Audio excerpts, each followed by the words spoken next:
पित्ताशय की पथरी यानी कि गॉल ब्लैडर स्टोन्स के बॉडी में फॉर्म होने के क्या क्या रीजंस हैं, क्या इसके रिस्क फैक्टर्स हैं और क्या हम इस रिस्क फैक्टर्स में किसी रिस्क फैक्टर को प्रिवेंट कर सकते हैं।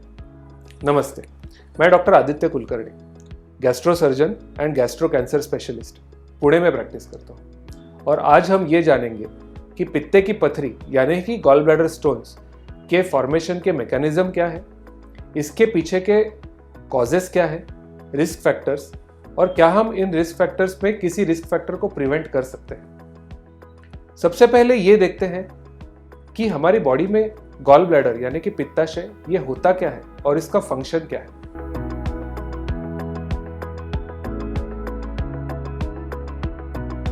हमारा पित्ताशय हमारे लिवर के निचली तरफ सिचुएटेड होता है।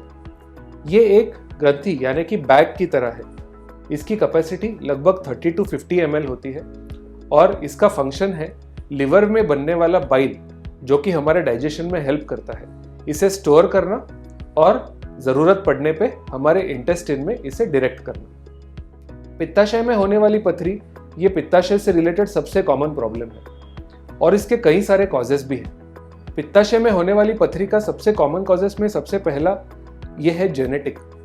कुछ लोगों को जेनेटिक प्रीडिस्पोजिशन की वजह से लाइफ में आगे जाके पित्ताशय की पथरी हो सकती है। एक फैमिली के कई सारे लोगों को पित्ताशय की पथरी होना ये अनकॉमन बात नहीं है। दूसरा रीजन एज, इंक्रीजिंग एज से पथरी होने के चांसेस ज़्यादा है। Number 3, female gender. Females are more predispose for gallstone formation males के कंपैरिजन में। During the life time 1 in 3 females and 1 in 6 males will form gallstones. Females के लाइफ स्पैन में ऐसे कुछ टाइम्स हैं जहाँ पे गॉल ब्लैडर में स्टोन्स फॉर्म होने के सबसे ज़्यादा चांसेस होते हैं। स्पेशली अगर प्रेगनेंसी है या फिर प्रेगनेंसी रिलेटेड डायबिटीज़ है या वो ओरल कॉन्ट्रासेप्टिव पिल्स का सेवन कर रहे हो फॉर कॉन्ट्रासेप्शन पर्पजेस, सो इनको रिस्क सबसे ज़्यादा है। After the age of 40 females को सबसे ज़्यादा चांसेस है गॉल ब्लैडर स्टोन्स होने के। 4th, जिन पेशेंट्स को डायबिटीज़ है और जिनकी शुगर वेल कंट्रोल नहीं है, इनके ज़्यादा चांसेस है गॉल स्टोन फॉर्म करने के। 5th, ओवरवेट या ओबेसिटी। इंडिया में आजकल हम ओबेसिटी का एपिडेमिक देख रहे हैं और इसी ओबेसिटी यानी कि मोटापा के साथ साथ में पित्ताशय की पथरी या गॉल ब्लैडर स्टोन्स ये भी एक कॉम्प्लिकेशन है। ओवरवेट पेशेंट्स के गॉल ब्लैडर स्टोन्स होने के काफ़ी ज़्यादा चांसेस होते हैं। इसके अलावा सर्टन जेनेटिक कंडीशंस जैसे कि थैलेसीमिया या फिर अदर हीमोलाइटिक डिसऑर्डर्स जैसे कि सिकल सेल डिसीज, इन पेशेंट्स को गॉल ब्लैडर में स्टोन्स होने के काफ़ी ज़्यादा चांसेस होते हैं। जो लोग तंबाकू या अल्कोहल का रेगुलरली सेवन करते हैं या जो लोग इससे एडिक्टेड हैं, इनके गॉल ब्लैडर में स्टोन्स होने के भी ज़्यादा चांसेस होते हैं। तो ये जानना ज़रूरी है कि गॉल ब्लैडर में स्टोन बनता कैसे है। तो बेसिकली गॉल ब्लैडर में 2 प्रकार के स्टोन बनते हैं। एक होते हैं कोलेस्ट्रॉल स्टोन्स और दूसरे होते हैं पिगमेंटेड स्टोन्स।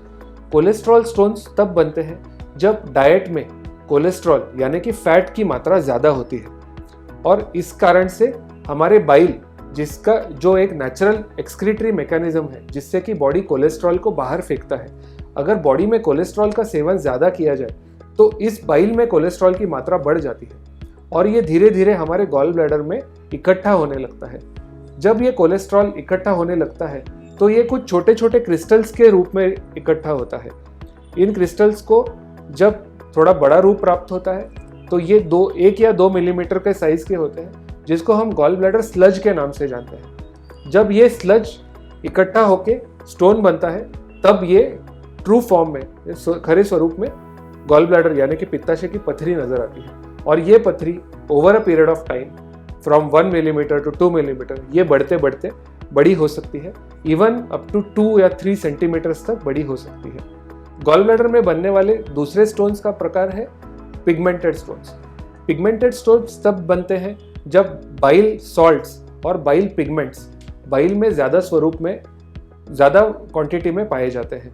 ये सर्टन डिसऑर्डर्स जैसे कि अल्कोहलिज्म, जैसे कि हीमोलाइटिक डिसऑर्डर्स यानी कि थैलेसीमिया या सिकल सेल डिसीज में नज़र आ सकते हैं। इंडिया में साधारण पाए जाने वाले जो स्टोन्स हैं ये मिक्स्ड होते हैं। यानी कि इसमें थोड़ा कोलेस्ट्रॉल और थोड़े पिगमेंट दोनों के फॉर्म्स इकट्ठा देखने को मिल सकते हैं। तो हमने ये जाना कि पित्ते में पथरी होने के रिस्क फैक्टर्स क्या है। तो क्या ये रिस्क फैक्टर्स मॉडिफाइबल है?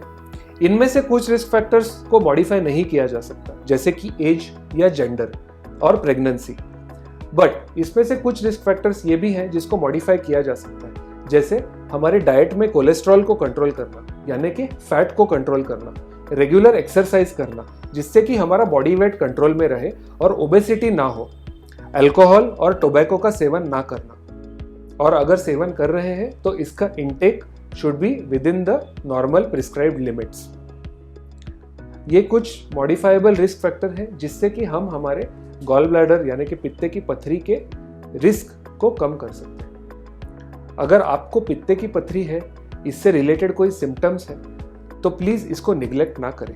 किसी गैस्ट्रो स्पेशलिस्ट की सलाह ज़रूर लें। इसकी ट्रीटमेंट करना ज़रूरी है जिससे कि कॉम्प्लिकेशंस को अवॉइड किया जा सकता है। अगर आपको इसके बारे में कोई भी जानकारी या कोई सलाह चाहिए तो आप हमें लिख सकते हैं नीचे कमेंट करके, ईमेल पे मेल भेज के। Thank you very much.